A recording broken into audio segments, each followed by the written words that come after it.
the treasure of paradise. Jamia Tirmizi की रिवायत में आता है कि इस कलमे की जड़ें जमीन की मिट्टी में नहीं बल्कि सिदरतुल मुंतहा पर हैं। सिदरतुल मुंतहा यानी बेरी का वो पेड़ जहां कायनात की हदों का अंत होता है। ये वाक़िया है मेराज की मुक़द्दस रात का, जब हमारे नबी पाक सल्लल्लाहु अलैहि वसल्लम हज़रत जिब्रील अमीन के साथ एक के बाद एक 7 आसमानों का सफ़र तय कर रहे थे। तो उस दौरान क्या हुआ? कौन है? मैं जिब्रील हूँ और मेरे साथ अल्लाह के आखिरी नबी मोहम्मद सल्लल्लाहु अलैहि वसल्लम हैं। हर आसमान पर नबियों ने नबी पाक सल्लल्लाहु अलैहि वसल्लम का शानदार इस्तकबाल किया, लेकिन 7वें आसमान पर एक ख़ास मुलाकात नबी पाक सल्लल्लाहु अलैहि वसल्लम का इंतज़ार कर रही थी। या रसूल अल्लाह, नज़र उठाकर देखिए, ये आपके जद्दे अमजद हज़रत इब्राहिम अलैहिस्सलाम हैं। तशरीफ़ ले जाइए, इनसे मुलाकात कीजिए। और फिर वो मुबारक घड़ी आई जब 2 अजीम हस्तियां आमने सामने थीं। नबी पाक सल्लल्लाहु अलैहि वसल्लम ने बड़े अदब और मोहब्बत से अपने बुजुर्ग बाप को मुखातिब किया और सलाम अर्ज किया, अस्सलामु अलैकुम या अबी। जवाब में हजरत इब्राहिम अलैहिस्सलाम के चेहरे पर एक रूहानी मुस्कुराहट बिखर गई। उन्होंने बड़ी शफकत से सलाम का जवाब दिया और उनका शानदार इस्तकबाल करते हुए फरमाया, वालेकुम अस्सलाम, मरहबा, आओ मेरे नेक बेटे और नेक नबी। जब ये मुकद्दस मुलाकात मुकम्मल हुई और जैसे ही नबी पाक सल्लल्लाहु अलैहि वसल्लम ने आगे के सफर के लिए रुख मोड़ा, ठीक उसी पल हजरत इब्राहिम अलैहिस्सलाम ने उन्हें एक बहुत खास पैगाम देने के लिए पुकारा। ए मोहम्मद, जरा रुकिए। जी, हुक्म कीजिए। आप वापस दुनिया में तशरीफ ले जा रहे हैं? मेरी एक अमानत लेते जाइए। अपनी उम्मत से मेरा ये सलाम कहिएगा।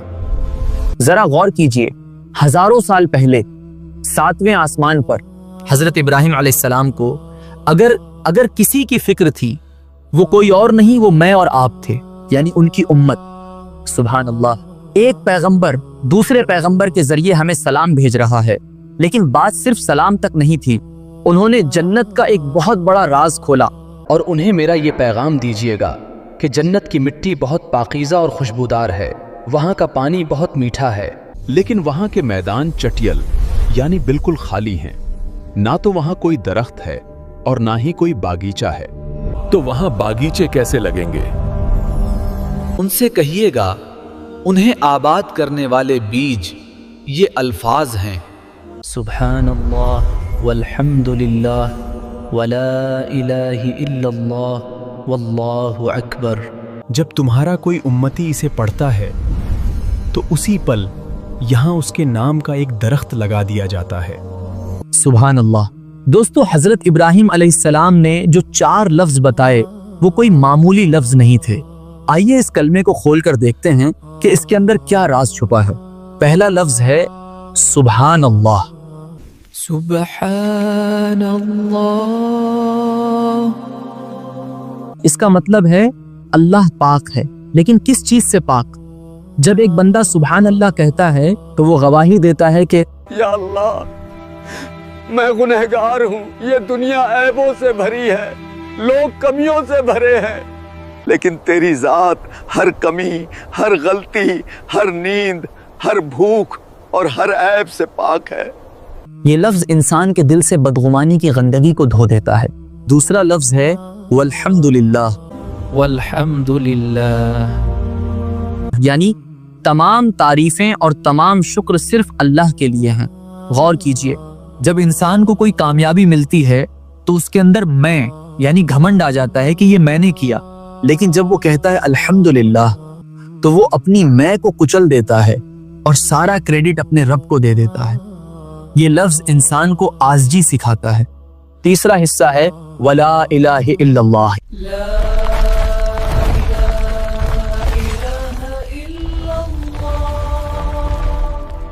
यानी अल्लाह के सिवा कोई माबूद नहीं, न कोई पत्थर, न कोई इंसान, न कोई दौलत, न कोई ताकत, सिर्फ एक अल्लाह।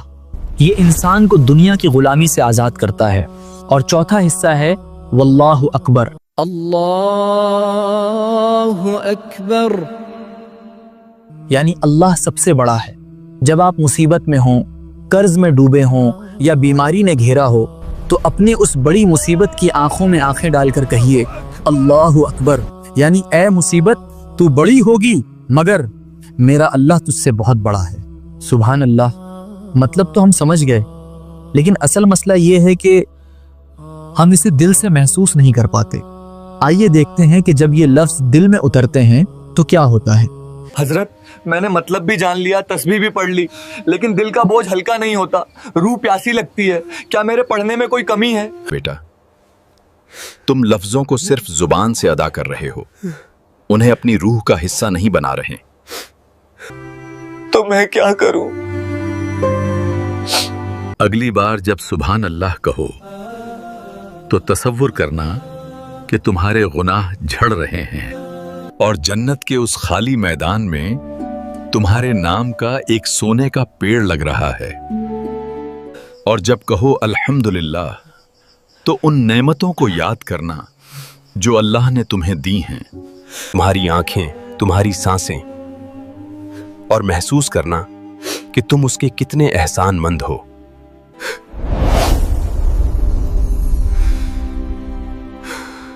یاد رکھیے دوستوں، بنا احساس کے پڑھی گئی تسبیح صرف لفظ ہے، لیکن احساس کے ساتھ پڑھا گیا ایک لفظ پوری زندگی بدلنے کی طاقت رکھتا ہے۔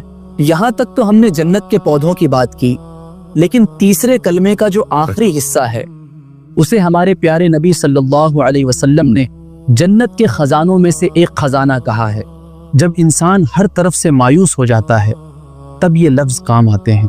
تو برباد ہو گیا ہے عبداللہ، تیرا قرض کبھی نہیں اترے گا، تو کبھی خوش نہیں رہ پائے گا، تیرا کوئی مددگار نہیں، اللہ نے تجھے بھلا دیا ہے، ختم کر لے خود کو۔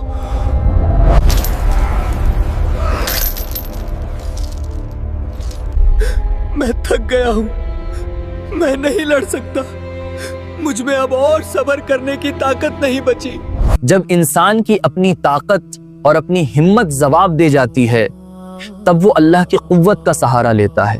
لا حول ولا قوت الا باللہ، لا حول ولا قوت الا باللہ۔ جانتے اس کا مطلب کیا ہے؟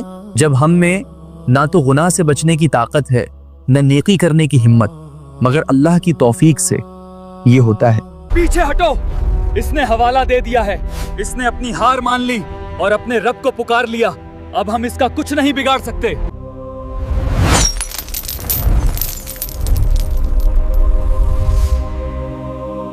سبحان اللہ۔ حدیث میں آتا ہے لا حول ولا قوت 99 بیماریوں کا علاج ہے، اور ان میں سب سے چھوٹی بیماری رنج و غم یعنی ڈپریشن اور ٹینشن ہے۔ یہ وہ چابی ہے جو بند قسمت کے تالے کھول دیتی ہے۔ اے اللہ کے بندے، نظر اٹھا کر دیکھ، یہ کیا ہے؟ یہ بہار کہاں سے آ گئی؟ یہ باغیچے کس کے ہیں؟ یہ تیری جاگیر ہے۔ جب تو دنیا میں مایوس تھا اور تو نے پڑھا سبحان اللہ تو یہاں ایک پیڑ لگ گیا۔ جب تو نے شکر کیا الحمدللہ تو یہاں نعمتیں بڑھ گئیں۔ تیرے رب نے تیرے ان الفاظ کو جو تو نے چلتے پھرتے اٹھتے بیٹھتے کہے تھے، انہیں جنت کے باغیچوں میں بدل دیا ہے۔ اللہ اکبر۔ تو دوستوں، حضرت ابراہیم علیہ السلام کا سلام ہم تک پہنچ گیا، ان کا پیغام آ گیا، اب فیصلہ ہمارا ہے۔ کیا ہم اس زمین کو بنجر چھوڑ دیں گے یا آج اسی وقت اپنی جنت میں پہلا پیڑ لگائیں گے؟ میرے ساتھ پڑھیے اور محسوس کیجئے کہ 7ویں آسمان کے اوپر آپ کے نام کا ایک درخت لگ رہا ہے۔ سبحان اللہ والحمد للہ ولا الہ الا اللہ واللہ اکبر ولا حول ولا قوت الا باللہ۔ سبحان اللہ۔